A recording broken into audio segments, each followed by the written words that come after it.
다니엘서 제11장 오늘 36절부터 12장 4절까지입니다. 다니엘서 11장 36절부터 12장 넘어가서 4절까지예요. 우리 한 목소리로 읽습니다. 시작. 그 왕은 자기 마음대로 행하며 스스로 높여 모든 신보다 크다 하며 비상한 말로 신들의 신을 대적하며 형통하기를 분노하심이 그칠 때까지 하리니 이는 그 작정된 일을 반드시 이룰 것임이라. 그가 모든 것보다 스스로 크다 하고 그의 조상들의 신들과 여자들의 흠모하는 것을 돌아보지 아니하며 어떤 신도 돌아보지 아니하고 그 대신에 강한 신을 공경할 것이요 또 그의 조상들이 알지 못하던 신에게 금, 은, 보석과 보물을 들여 공경할 것이며 그는 이방 신을 힘입어 크게 견고한 산성들을 점령할 것이요 무릇 그를 안다 하는 자에게는 영광을 더하여 여러 백성을 다스리게도 하며 그에게서 뇌물을 받고 땅을 나누어 주기도 하리라. 마지막 때에 남방 왕이 그와 힘을 겨룰 것이나 북방 왕이 병거와 마병과 많은 배로 회오리 바람처럼 그에게로 마주와서 그 여러 나라에 침공하여 물이 넘침같이 지나갈 것이요 그가 또 영화로운 땅에 들어갈 것이요 많은 나라를 패망하게 할 것이나 오직 에돔과 모압과 암몬 자손의 지도자들은 그의 손에서 벗어나리라. 그가 여러 나라들의 그의 손을 펴리니 애굽 땅도 면하지 못할 것이니 그가 권세로 애굽의 금, 은과 모든 보물을 차지할 것이요 리비아 사람과 구스 사람이 그의 시종이 되리라. 그러나 동북에서부터 소문이 이르러 그를 번민하게 하므로 그가 분노하여 나아가서 많은 무리를 다 죽이며 멸망시키고자 할 것이요 그가 장막 궁전을 바다와 영화롭고 거룩한 산 사이에 세울 것이나 그의 종말이 이르리니 도와줄 자가 없으리라. 그때에 내 민족을 호위하는 큰 군주 미가엘이 일어날 것이요 또 환란이 있으리니 이는 개국 이래로 그때까지 없던 환란일 것이며 그때에 내 백성 중 책에 기록된 모든 자가 구원을 받을 것이라. 땅의 티끌 가운데에서 자는 자 중에서 많은 사람이 깨어나 영생을 받는 자도 있겠고 수치를 당하여서 영원히 부끄러움을 당하는 자도 있을 것이며 지혜 있는 자는 궁창의 빛과 같이 빛날 것이요 많은 사람을 옳은 대로 돌아오게 한 자는 별과 같이 영원토록 빛나리라. 다니엘아, 마지막 때까지 이 말을 간수하고 이 글을 봉함하라. 많은 사람이 빨리 왕래하며 지식이 더하리라. 아멘. 우리 먼저 기도하겠습니다. 쏘아놓은 화살처럼 날아가는 하루하루 시간을 그저 바라다 보면서 아이고 또 하루가 지나갔구나 뒤늦은 후회가 아니라 하나님께서 미리 이 하루를 어떻게 살아가야 될지 우리 심령에 준비하게 하시고 그 길이 하나님께서 기뻐하시는 길이라면 내가 무능하고 내가 연약할지라도 마음에 새기고 한번 살아가겠다고 다짐할 수 있는 이 복된 아침 사랑하고 택한 주의 백성들에게 주신 은혜를 감사합니다. 오늘도 이 아침 거저왔다 거저가지 아니하도록 귀한 말씀 받고 새겨서 이 하루도 승리할 수 있는 귀한 성도들, 하나님께서 붙드시는 성도들, 하나님과 함께 가는 성도들 되게 하여 주시옵소서. 오늘도 말씀으로 인도하여 주실 줄을 믿사옵고 예수님의 이름으로 기도하옵나이다. 아멘. 아멘. 네, 마치 이 시대를 겨냥하여 말씀하신 것처럼 많은 사람들이 빨리 왕래하며 지식이 더해지리라. 오늘 우리는 그러한 세계 속에 살고 있습니다. 소리의 음속을 초월하여서 비행기가 날아다니고 지구촌 전에는 땅 끝이면 육지 끝이면 땅 끝이고 바다 끝이면은 멸망하는 줄 알았는데 이제는 이 지구촌을 하루 만에 다 다닐 수 있는 그러한 시대를 살아가고 있습니다. 만나지 못한 사람들의 생활 습성까지 알 수 있는 이러한 기계 문명 속에 지식의 바다를 헤엄치며 살고 있습니다. 그러한 가운데 오늘 본문은 두 세계를 보여주고 있는데요. 11장을 마무리하면서 11장 오늘 36절부터 45절까지의 세계에 속한 사람과 그리고 오늘 12장 1절에서 4절까지에 속한 사람을 볼 수가 있습니다. 믿음이라고 하는 것이 굉장히 쉽고도 굉장히 어려운 것 같아요. 굉장히 단순하고도 너무 복잡한 것 같아요. 우리가 생각하고 우리가 이해하려면은 그 영역이 너무 넓고 깊어서 정말 머리가 깨질 정도로 씨름해도 채 알지 못해요. 지금도 수백 수천 수만의 학자들이 성경 한 구절 가지고 씨름하면서 뭐 이것이냐 저것이냐 따지는데 그분들은 그냥 뭐 밥 먹고 하는 일이 책상에 앉아서 그 일 하는데도 결론을 못 내려요. 그런가 하면 저는 그분들의 신학을 따라서 신앙이 성숙해졌다라기보다는 그저 제 기억 속에는 어렸을 때의 지긋하신 우리가 그때는 할머니 같은 분들인데요. 권사님들의 그 순전하고 순수한 믿음의 발자취를 따라가면서 더욱 하나님과 가까이 가고 하나님을 기쁘시게 하고 하나님의 뜻을 이루어드리는 일이 그러한 자리에 있지 않은가. 참 아이러니한데요. 믿음이 그런 것 같습니다. 너무나 단순한데 그걸 지키지 못하는 게 우리의 연약함 같아요. 오늘도 우리들에게 복잡한 이야기, 세계사와 또 하나님의 계시, 복잡한 것 같지만 아주 간단한 말씀이에요. 먼저는 12장 3절 말씀에 보면은 궁창에 빛과 같이 빛나는 사람들이 있다 이렇게 말씀하고 있습니다. 그런 사람들이 있는가 하면은 또 그 다음에는 영원토록 빛나는 별과 같은 사람이 있다 이렇게 이야기하고 있습니다. 이것은 그런 사람이 있을 것이다 이렇게 말했으므로 그 시대에 빛나는 사람들은 아닐 수 있습니다. 그 시대에는 무명이고 그 시대에는 눌려있고 그 시대에는 머슴 같은 그러한 조롱받는 자리에서 삶을 살지 몰라도 그러나 어떤 사람들이 별처럼 빛나냐면은 하늘의 빛처럼 빛나냐면 지혜 있는 자들이라는 거예요. 이 지혜는 지식을 말하지 않습니다. 지식이 숫자라면은 지혜는 그 숫자를 조합하는 능력인데요. 지식이 하나님께서 이 땅에서 주신 우리의 탤런트라면은 지혜는 그것을 활용하는 능력이 아닐까 싶습니다. 간단하게 예를 들면 지식이라고 하는 것은 예를 들어서 우리의 삶을 버텨주고 있는 건강이면 건강, 물질이면 물질, 관계면은 관계, 이런 것들이 우리 지식의 세계에 포함되어 있다면 지혜는 그것들을 어떻게 활용할 것인가 하는 건데요. 그것을 나를 위해 활용하느냐 아니면 맡기신 분의 뜻에 맞게 활용하느냐 이것이 지혜라는 거예요.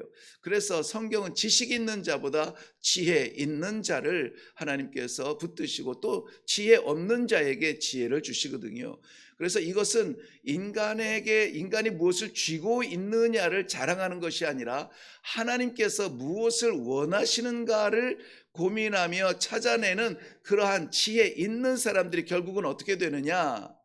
세상에서는 미련해 보일지 몰라도 하나님께서는 하늘의 궁창에 빛나는 그 빛처럼 비추일 것이다 라고 말합니다. 그런데 그 가운데에서 유독 영원토록 빛나는 별처럼 빛나게 하시겠다 하는 그러한 구별된 사람들이 있는데요. 그 가운데 많은 이 세상의 빛처럼 소금처럼 세상에 파송한 성도들이 있는가 하면은 그 가운데에서도 영원히 별처럼 빛나게 하리라 하는 그러한 사람들은 누구냐? 많은 사람들을 옳은 대로 인도하는 사람들, 옳은 대로 이렇게 붙드는 사람들, 그러한 사람들은 영원토록 빛나는 별처럼 들어 쓰시겠다, 이렇게 말씀해 주고 있는 것을 볼 수가 있습니다. 그런데 이 말씀을 묵상하는데 그런 생각이 들었습니다. 오늘 말씀의 배경도 그렇지만은 별은 언제 빛납니까? 밤에 빛나죠. 네, 밤에 빛나요. 어두울 때 빛납니다. 그래서 저희가 고등학교 때쯤에는 죄송합니다만은 별이 빛나는 밤에, 그래서 아주 인기 있어 그 공부를 못하고 별로 재미도 없는데 그 시간까지 버티는 이유가 그 당시엔 다른 게 없었잖아요. 라디오 들으면서 음악 듣고 별이 빛나는 밤에 하고 이 시그널 음악이 나오고 너 어제 그거 들었어? 이거 학교 가서 이야기하고 이런 세대였는데요. 별은 밤에 빛난다는 사실이에요. 반짝이는 별은 더 깊은 밤에 빛나겠죠. 우리가 말하는 칠흑 같은 밤에, 인생의 칠흑 같은 밤을 만났을 때에 그 칠흑 같은 밤에 망할 것이냐, 하나님께서 창공에 뛰어 올려 반짝이며 그렇게 빛날 것이냐 하는 것은 우리 믿음의 성도들의 하나님께서 주신 약속과 그것을 붙드는 믿음에 있다는 것입니다. 오늘 아무쪼록 암흑과 같은 이 시대에 정말 믿음이 희미해지고 진리가 혼란스러워지는 이 시대에 하나님께서 자랑스럽게 창공에 쏘아 올려서 하나님께서 자랑할 만한 빛나는 별같이 쓰임받는 우리 모든 성도들이 되시기를 주님의 이름으로 축원합니다. 오늘 본문 말씀에도 보면은 12장 1절에 보면 그때에 내 민족을 호위하는 큰 군주 미가엘이 일어날 것이요. 큰 군주 군주 미카엘이 일어납니다. 그런데 절수도 변하지 아니하고 동일한 절에 뭐라고 이야기하냐면 또 환란이 있으리니 이는 개국 이래로 그때까지 없었던 환란일 것이다 라고 말하고 있어요. 이스라엘을 돕는, 그의 백성들을 돕는 큰 군주 미카엘이 일어나는데, 천사가 일어나는데, 근데 어떻게 돼요? 큰 환란이 또 일어난다는 것입니다. 이 환란은 우리 성도들이 이 시대에 당하는 개인적 환란과 민족적 환란과 세계적인 이 종교적 기독교에 대항하는 적그리스도에 의한 그러한 환란들, 모든 환란들을 다 포함할 텐데요. 세월이 다할수록 우리가 그것을 더 이겨내는 것이 아니라 시간이 더할수록 우리는 더 깊은 흑암 가운데 빠지게 됩니다. 이전에 경험하지 못했던 환란이래요. 지금 여러분 우리가 이 조명이야 밝지만은 윤리적으로 신앙적으로 얼마나 깊은 칠흑 같은 밤에 있습니까? 진리가 제대로 보이지도 않고 진리를 선포하는 사람들도 오염되어져 가고 있고 그것을 따라가는 우리 성도들도 자꾸 타협해 가고 있고 지금은 그런 때인데, 지금은 이게 먹히는 때인데 자꾸 우리한테 말씀을 갖다 맞추려고 타협하려고 하고 나한테 맞추는 하나님을 찾으려고 하고, 이렇게 혼란스러운 시대가 이전에는 없었어요. 말씀드린 것처럼 지금은 시설도 좋고 이렇게 새벽 예배에 편안한 의자에 앉아서 우리 무릎 관절 고민 안 해도 되지만은 이상하죠. 제 어렸을 때에는 저는 새벽 예배를 이렇게 좀 잘 드렸는데요. 저희 그때 그 아버님이 섬기던 교회가 한 70년, 80년대에 그때 한 1,000 몇백 명이 예배를 드리던 데인데 새벽 예배는 이상하게 그 교육관의 이 마룻바닥 같은 데에서 드렸어요. 그리고 그나마 이제 방석 하나 앉아 있었지만은 거기에 어르신들 무릎 꿇고 앉아서 그렇게 하고 기도했거든요. 그래도 그 기도가 뜨거웠고 동네의 새벽을 깨우는 소리였고 정말 가슴이 뜨거워져서 그 새벽 예배 마치고 그 문 밖을 딱 나서면은 그 새벽 공기가 달랐거든요. 네, 지금 우리의 모든 것들이 다 편리해졌고 이 음향시설, 모든 시설들이 다 이 현대화되었지만은 정말 우리의 믿음의 색깔은 그 씨름하지 아니하면은 유지하기도 어려운 그런 혼란의 세계를 살아가고 있습니다. 편리하다고 하지만은 우리가 그 편리에 눌려 사는, 그것 없으면 못 살 것 같은 그런 것들이 얼마나 많습니까? 그러므로 여기에서 말씀드리는 이 이전에 경험하지 못했던 이 환란, 정말 우리는 긴장 가운데 우리에게 이러한 환란이 없다 말할 수가 없어요. 우리의 가정을 둘러싸고 있는, 전에는 말도 안 되는 그러한 것들이 입에 차마 담지 못하겠지만은 그러한 일들이 우리 가정 속에도 들어오고, 우리의 어린아이들, 이제 뭐 중고등학교 아이들, 심지어는 초등학교 아이들까지 이 음란의 세계에 노출되어 있고, 그것을 막을 방법이 없는 이때에 우리는 또 아이들을 그러면 안 된다 따끔하게 가르칠 수도 없는 그런 인본주의 사회 속에서 지금 살아가고 있다는 것입니다. 그럼에도 불구하고 사랑하는 성도 여러분, 오늘 우리들에게 이 말씀을 주시는 이유는 이전에 경험하지 못하였던 그런 환란 속에 우리가 살아가지만 어떤다고요? 별처럼 빛날 것이다. 별처럼 빛날 것이다. 하나님께서 그렇게 하실 거예요. 지혜는 우리 것이 아니라 하나님이 주시는 것입니다. 이 길은 우리가 찾아낸 길이 아니라 하나님께서 보여주시는 길일 것입니다. 얼마나 감사합니까? 어떻게 믿고 어떻게 살아가야 될지, 내가 집사고 내가 장로고 내가 목사인데 어떻게 이 하루 믿음으로 살아가야 될지 희미한 이때에 아침마다 말씀으로 우리에게 오늘은 이렇게 살면 되겠구나, 이것저것 고민하지 아니하고 이것 붙들고 살면 되겠구나, 길을 보여주시니 얼마나 감사합니까? 세상이 줄 수 없는 이 귀한 축복의 자리에서 말씀 받고 기도하며 힘을 얻고 내려가서 오늘 하루도 승리할 수 있기를 주님의 이름으로 축원합니다. 그런가 하면은 영원히 빛나는 자가 있는가 하면은 또한 영원히 빛날 것 같은데 너무나 손쉽게 망하는 사람의 이야기가 나와요. 오늘 11장 26절 이후에 36절 이후에 나오는데요. 36절은 이렇게 시작합니다. 그 왕은, 그랬어요. 그 왕은 누구냐면은 역사적으로는 우리가 요즘 계속 살펴보고 있는 셀루쿠스 4세 에피파네스 왕을 이야기하는데요. 그 알렉산더 대왕 이후에 분리되어진 그러한 왕국들 가운데 가장 힘을 얻고 활발하게 이렇게 뛰었던 그 왕이에요. 성경에서는 그 왕을 뭐라고 설명하고 있냐면은 그 왕은 자기 맘대로 행하는 사람이래요. 자기 맘대로 행하는 사람. 주의해야 됩니다. 자기 맘대로 행하는 사람. 요즘 시대에도 이런 사람이 없잖아 있습니다. 자기 맘대로 행하는 사람이 있어요. 참 상대하기 어렵습니다. 아무리 말씀으로 권면해도 자기 마음에 선 그어놓은 것을 넘어가면은 그거는 받아들이지 못해요. 자기가 이해하는 영역 속에서 이해하면 이 말이 이야기가 되어지면은 그거는 참 좋은 말이 되는 거예요. 그러니까는 이 사사 시대처럼 백성들이 왕이 없던 시대에 자기가 원하는 대로 자기 뜻하는 대로 마음대로 했던 그 시대가, 그 사람들이 그래도 사사가 세워지면은 사사의 인도함을 받았잖아요. 일어납시다, 일어나고 나갑시다, 나가고 말도 안 되는 전장에 하나님께서 보내십니다 하면 순종해서 나갔잖아요. 그런데 왕이 자기 마음대로 한다면은 이것은 그야말로 지옥이 눈앞에 보이는 듯 하는 겁니다. 한번 뭐 간단한 예지만은 다 이해하셨겠지만은 제가 마음대로 제가 원하는 대로 한다고 생각을 해보세요. 어떻게 되겠습니까? 교회가 어떻게 되겠어요? 가정에서 가장이 자기 마음대로만 한다고 한번 가정을 해보세요. 어떻게 되겠습니까? 그런데 왕이 자기 마음대로 행하는 사람이래요. 게다가 자기 자신은 신보다 크다 이렇게 생각하는 사람이라는, 사람 위에 있다라고 생각을 하는 것이죠. 오직 공경하는 것은 강력한 신이라 전쟁의 신만 의뢰하고 따라가는 그러한 제사 드리는 그러한 왕이라는 것입니다. 그러니 산성을 점령하고 뇌물을 받고 땅을 나눠주고 자기가 이 지구촌을 지배하는 것처럼 그렇게 살아가는 사람이 있어요.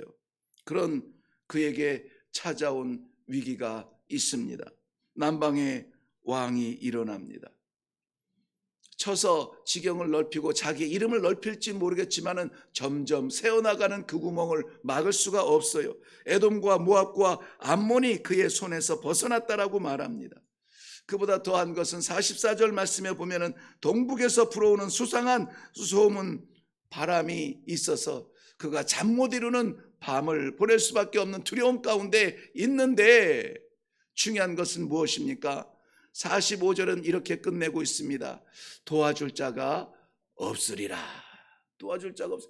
세상에 가질 것은 다 가졌다고 생각했는데, 가장 강력한 사람이라고 생각했는데, 누구도 넘볼 수 없는 신적 존재라고 생각을 했는데, 부족함이 없이 다 쥐어서 땅은 하나님의 것이요 하나님의 창조물이라 하나님이 맡기신 기업인데, 자기가 돈 받고 땅을 팔고 나눠주고 했던 하나님의 일까지 자기가 했던 그런 교만한 가운데 쌓여 있어서 그 누구도 넘볼 수 없는 그런 위험이 있는 듯 하였으나, 막상 그가 허물어져가는 그 순간에 아무도 도와줄 자가 없다. 이 얼마나 두려운 말씀입니까? 한순간에 망해버리는 거예요. 한순간에 우리가 쌓아온 것들, 우리가 붙잡은 것들, 우리가 의지하는 것들, 이것이면 된다라고 말하지만은, 그러나 하나님의 심판의 바람 불 때에 아무도 도와줄 자가 없다면 얼마나 공허하겠습니까? 그때에 슬피 울며 성문 밖에 쫓겨나가서 통곡을 한다 할지라도 때는 늦으리. 오늘 우리가 기도하며 힘써야 될 것은, 우리 비록 연약하고 무명의 존재들이지만은 하나님께서 맡기신 가정과 교회와 하나님께서 만나게 하시는 공동체 속에서 하나님, 별처럼 빛나는 존재가 되게 하여 주옵소서. 어두운 세상에, 어두운 가정에, 어두운 내 삶 가운데에 말씀의 빛으로, 복음의 빛으로 비추어서 많은 사람을 그리스도에게로, 많은 사람을 생명에게로, 많은 사람을 하나님 앞에 십자가 앞으로 인도할 수 있는 그러한 영원히 빛나는 별처럼 쓰임받는 하루가 되게 하여 주옵소서. 저는 이 말씀을 묵상하면서, 이 단순한 거지만 너무 많이 아는 말씀이지만, 이것만 가지고 오늘 살아도 벅차겠구나, 이것만 가지고 살아도 정말 뜨겁게 살고 그 믿음이 얼마나 성숙해질까 하는 그런 기대와 기도가 동시에 되는 말씀이 아닐까, 그런 생각을 했습니다. 아무쪼록 우리가 허물어져가는 세상에 의존하지 아니하며, 아무리 인생의 깜깜한 밤중에 던져졌을지라도 하나님의 지혜의 말씀 붙들고, 약속의 말씀 붙들고, 우리가 오늘도 신앙으로 살아감으로 말미암아 하나님께서 자랑스럽게 이 깜깜한 지구촌에 들어서시는 빛나는 존재들이 다 되시기를 주님의 이름으로 축원합니다. 기도하겠습니다. 세상에 80억의 다양한 사람이 살아가고 있지만, 인종과 국가와 직업과 환경과 그 모든 다양성 속에서 하나님께서 독특하게 이 기도의 자리에 부르시고 말씀을 주시는 귀한 새벽제단 감사합니다. 이것으로 말미암아 우리의 영혼에 숨통이 트이게 하여 주시옵시고, 어떻게 살아가야 되며 무엇을 구해야 될지 하늘의 지혜를 주셨사오니 그것을 위하여 기도하고 마음에 새기고 오늘도 그렇게 살아가기 위하여서 힘쓰는 저희 모두가 되게 하여 주시옵소서. 그리하여서 이 뜻을 작정하신 하나님, 기뻐하시는 성도들 되게 하시고, 살아가는 이 새벽제단의 기도의 동지들마다 한 명도 빠짐없이 모두 다가 깜깜한 이 시대에 우리 하나님 아버지 마음을 시원하게 해드리고 저창공에 빛나는 별처럼 쓰임받는 존재들이 다 되게 하여 주시옵소서. 감사드리며 예수님의 이름으로 기도하옵나이다. 아멘. 네, 오늘 간략한 내용인데 또 설명이 길어졌네요. 간단합니다. 영원히 빛나는 자가 있고 마지막 순간에 도울 자가 없는 그러한 사람이 있어요. 다 가진 것 같은데 말이죠. 그 사람들 위에 신 같은 존재로 세상 두려울 것 없는 그러한 사람이었는데, 막상 심판의 바람 분이 아무도 도와줄 자가 없는 그러한 공허한 사람으로 살 것이냐, 아니면은 이 어두운 깜깜한 암담하고 길이 보이지 아니하는 이러한 시대, 이러한 상황 가운데 하나님께서 기뻐하실 만한 약속하신 대로 별처럼 들어서 빛나게 하실 그러한 믿음의 사람으로 살 것인가, 하나님 아버지 인도하여 주옵소서. 붙들어 주옵소서. 우리는 지는 해가 아니라 이 마지막 시대에 떠오르는 태양처럼 이 세계를 비추고 가정을 비추고 교회를 비추는 말씀의 사람, 기도의 사람으로 사용하여 주시옵소서. 오늘 다 같이 기도하며 나아가도록 하겠습니다. 기도하겠습니다.